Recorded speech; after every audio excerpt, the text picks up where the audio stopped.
Hello guys, welcome back to our YouTube channel. तो इस video के अंदर हम डिस्कस करेंगे कक्षा 7th का साइंस, जिसका चैप्टर नंबर फर्स्ट पादपों में पोषण। शॉर्ट नोट्स डिस्कस करूंगा, बिल्कुल की टर्म्स के फॉर्म में मैं इसको चैप्टर को डिस्कस करूंगा। बहुत शॉर्ट नोट्स कि आपका एक क्विक रिवीजन हो जाए इन नोट्स की हेल्प से। तो चलिए शुरू करते हैं फटाफट से।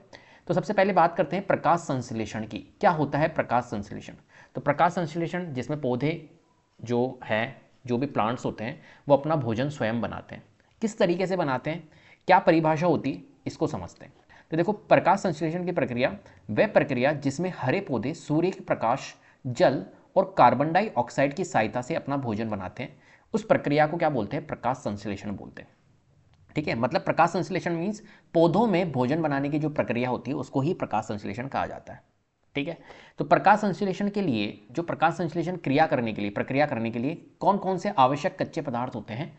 वो होते हैं हमारा क्लोरोफिल। अगर क्लोरोफिल नहीं होगा पौधों के पास में तो प्रकाश संश्लेषण नहीं हो पाएगा। तो क्लोरोफिल जो होते हैं, हरित लवक जिसे हम कहते हैं, ठीक है, ये होना चाहिए। सूर्य का प्रकाश की जरूरत पड़ती है, सूर्य का प्रकाश होना जरूरी है। जल की रिक्वायरमेंट होती है, जल होना चाहिए। कार्बन डाइऑक्साइड की रिक्वायरमेंट होती है। ये कच्चे पदार्थ अगर होंगे तो प्रकाश संश्लेषण क्रिया हो पाएगी, जिससे कि पौधा अपना भोजन बना पाएगा। तो क्लोरोफिल क्या होता है, हरित लवक क्या होता है? हरित लवक का काम होता है सूर्य का जो प्रकाश होता है उसको ये पकड़ के रखता है। ठीक है, सूर्य का प्रकाश जो कि ऊर्जा स्रोत के रूप में काम आता है। ठीक है, इससे ऊर्जा मिलती है, एनर्जी मिलती है। जल जो होता है ये कहाँ से मिलता है? जड़ों से मिलता है, जो हम देते हैं। तो जड़ों द्वारा अवशोषित किया जाता है जल, ठीक है, जो कि पत्तों तक पहुँचता है। कार्बन डाइऑक्साइड क्या होता है? पत्तियों के रंध्र पे जो स्टोमेटा होता है, पत्तियों का रंध्र होता है, उससे अवशोषित किया जाता है कार्बन डाइऑक्साइड को। जो हमारे वातावरण में कार्बन डाइऑक्साइड है तो उसको क्या किया जाएगा? अवशोषित किया जाएगा। तो वो अवशोषित कौन करते हैं? रंध्र करते हैं, स्टोमेटा करते हैं। अब प्रकाश संश्लेषण की क्रिया कैसी होती है, समीकरण क्या क्या होती है? तो देखो, हमारा जो प्लांट होता है, ये पौधा है ना। अब ये पौधे के ऊपर क्या होती है? पत्तियां होती है, और हमारे वातावरण में कार्बन डाइऑक्साइड होती है।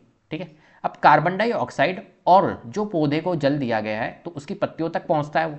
ठीक है, तो कार्बन डाइऑक्साइड और वाटर की अभिक्रिया करके सूर्य के प्रकाश की प्रेजेंस में, सूर्य के प्रकाश की उपस्थिति में और क्लोरोफिल की उपस्थिति में क्या बनाते हैं? C6H12O6 बनाते हैं, जो कि होता है ग्लूकोज, शर्करा होती है।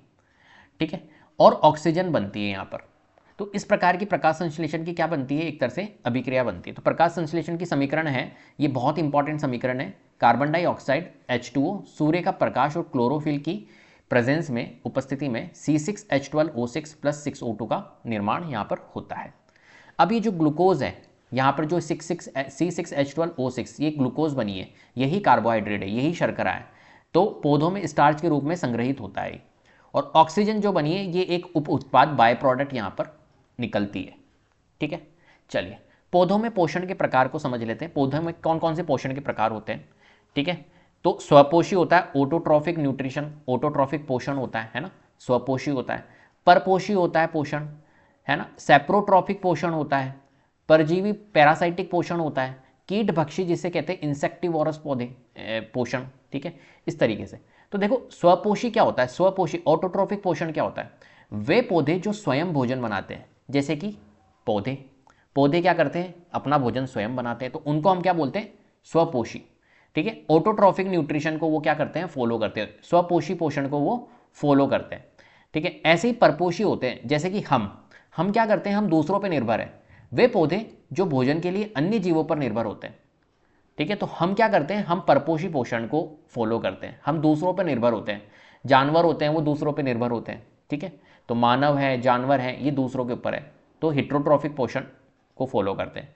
सेप्रोफाइटिक पोषण क्या होता है? वे पौधे जो मृत और सड़े गले पदार्थों से पोषण प्राप्त करते हैं, जैसे कि उदाहरण के तौर पर जो कवक होती है, वो क्या करती है? एक तरह से मृत और सड़े गले पदार्थों से पोषण प्राप्त करती है। ठीक है, तो ये सेप्रोट्रॉफिक न्यूट्रिशन को फॉलो करते हैं, सेप्रोफाइटिक पोषण को करते हैं ये फॉलो। ऐसी होती है परजीवी पैरासाइटिक पोषण। परजीवी पोषण वे क्या करते हैं? वे पौधे जो अन्य पौधों से पोषण प्राप्त करते हैं, जैसे अमरबेल है, अमरबेल कस्क्योटा जिसे हम कहते हैं इंग्लिश में। तो अमरबेल क्या करती है? किसी के ऊपर अगर लिपट गई तो ये उससे, उस पौधों से अपना पोषण को प्राप्त कर लेती है, और ये फैल जाती है बहुत ज़्यादा। ठीक है, तो अमरबेल एक तरह से क्या है? परजीवी पोषण है, जो पौधे अन्य पौधों से पोषण प्राप्त करते हैं। कीट भक्षी पौधे क्या होते हैं? वे पौधे जो पोषण के लिए कीड़ों को पकड़कर पचाते हैं। कीड़े पकड़ते और उनको पचाते, मतलब कुल मिला के दूसरों का भक्षण करते। ठीक है, जैसे पीचर प्लांट हुआ। ठीक है, तो पीचर प्लांट क्या होता है, एक टोकरी जैसा होता है और उसका ढक्कन बंद हो जाता है, और दूसरा जैसे ही कोई कीड़ा जाएगा उसके ढक्कन बंद हो जाएगा और वो उसको पकड़ के अपना पोषण कर लेगा। ठीक है, तो ये पीचर प्लांट है, वीनस फ्लाई ट्रैप है, ये एक तरह से कीटभक्षी पौधे होते हैं। चलिए, मृदा में पोषक तत्वों की पूर्ति कैसे होती है, जो हमारी मिट्टी होती है, तो मिट्टी में पोषक तत्व जो होते हैं उनकी पूर्ति कैसे होती है इसको समझते हैं। ठीक है, हर चीज को पोषण चाहिए होता है, तो जो पौधा मृदा में लगता है, मिट्टी में पौधे लगते हैं, तो मृदा को पोषक तत्वों की पूर्ति कैसे होती है। तो देखो, उर्वरक और खाद देते हैं ना, जिससे कि पौधा जो है वो जल्दी पनपे, है ना, उसको ऊर्जा मिल जाए, उसको न्यूट्रिशन मिल जाए, पोषण मिल जाए। तो उर्वरक और खाद की हेल्प से हम पोषक तत्व दे सकते हैं, क्योंकि मिट्टी को नाइट्रोजन की रिक्वायरमेंट होती है। नाइट्रोजन हुआ, फास्फोरस हुआ, पोटेशियम हुआ। तो जो उर्वरक और खाद होती है उसमें क्या होती है, नाइट्रोजन, फास्फोरस और पोटेशियम होती है। तो मिट्टी में नाइट्रोजन, फास्फोरस और पोटेशियम जैसे आवश्यक पोषक तत्व प्रदान करते हैं उर्वरक और खाद के जरिए। राइट, ऐसे राइजोबियम जीवाणु होते हैं जो हमारी दलहनी पौधे होते हैं, है ना, लेग्यूमिनस प्लांट्स जिसे कहते हैं, दलहनी पौधे। दलहनी पौधे कौन से होते हैं, जैसे मूंग के, मटर के, चने के, सेम के। ठीक है, इनकी जड़ों में पाया जाता है राइजोबियम जीवाणु। ये राइजोबियम जीवाणु क्या करता है, नाइट्रोजन की पूर्ति करता है और वायुमंडलीय नाइट्रोजन को पौधों द्वारा उपयोगी रूप में परिवर्तित करता है ये जीवाणु। ये बैक्टीरिया एक तरह का। ठीक है, तो ये एक तरह से नेचुरल नाइट्रोजन प्रोवाइड करता है। दलहनी पौधे, लेग्यूमिनस प्लांट्स, ये मिट्टी को प्राकृतिक रूप से नाइट्रोजन प्रदान करते हैं, क्योंकि लेग्यूमिनस जो दलहनी पौधे होते हैं इनके अंदर क्या होता है, राइजोबियम जीवाणु होता है। तो ये क्या करते हैं, मिट्टी को प्राकृतिक रूप से नाइट्रोजन प्रदान करते हैं और उर्वरकों की आवश्यकता को कम करते हैं, क्योंकि उर्वरक में क्या होती है, नाइट्रोजन, फास्फोरस ही होती है। तो इनकी आवश्यकता को ये कम कर देते हैं दलहनी पौधे, क्योंकि राइजोबियम जीवाणु है और राइजोबियम जीवाणु क्या करता है, प्राकृतिक रूप से नाइट्रोजन प्रदान करता है। तो एक तरह से उर्वरकों की आवश्यकता को ये कम करते हैं दलहनी पौधों में। ठीक है, ये दलहनी पौधों में पाए जाते हैं राइजोबियम जीवाणु। क्लियर है, चलिए आगे बढ़ते हैं। अब पकड़ते हैं कुछ शब्द और उनकी परिभाषाओं को देखते हैं, जो भी टर्म्स हैं। जैसे होता है हमारे पास में स्वपोषी, जिसे हम कहते हैं ऑटोट्रॉफिक। स्वपोषी मीन्स खुद का भोजन खुद बनाना। जो पौधे स्वयं भोजन बनाते हैं उनको बोलते हैं स्वपोषी।